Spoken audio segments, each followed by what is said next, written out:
how delightful, ladies and gentlemen, it is to be in a city and a state which does not roll over and does not give in to the CanDo juggernaut. You lead the nation in that regard. My delinquent state always gives in, yours never rolls over. A few years ago at the École Nationale d'Administration in Paris, the graduate school which produces the leading teachers, the leading professors and bureaucrats in France, the proposition was put to one of the professors that the Anglo-Saxon system works so well, that the system of, for example, the Westminster system works brilliantly, and this is something which you ought to have regard to.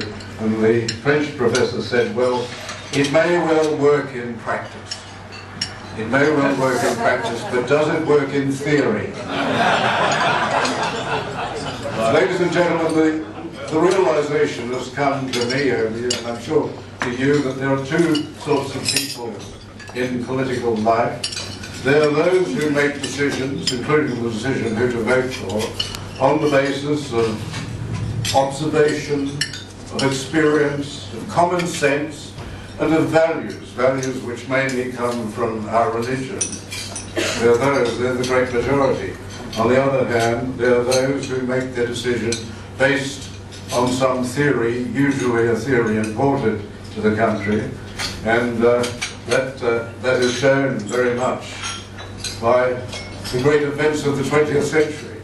Much of the 20th century was a struggle against two alien totalitarian ideologies, which in the very worst period of the 20th century reduced the free world to just the Commonwealth countries, Britain and the Commonwealth and the United States. But you know that we were able to overcome that. The Anglosphere eventually prevailed.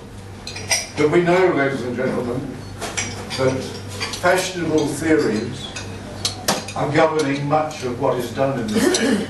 Fashionable theories and great dollops of taxpayers' funds have been poured into education and led, as we know from the Grattan Institute, have led to lower standards in education.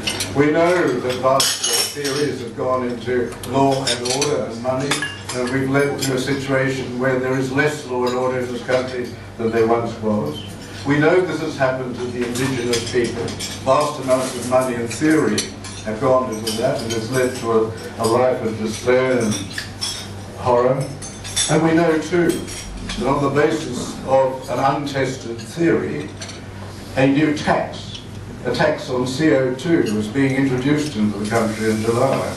We know too green theories are determining a number of things in the bush, for example, so that proper backburning isn't undertaken, which leads to bushfires in my station in Victoria. We know even with water harvesting that there is a policy, a no dams policy, which governs the future of water harvesting in this country, so that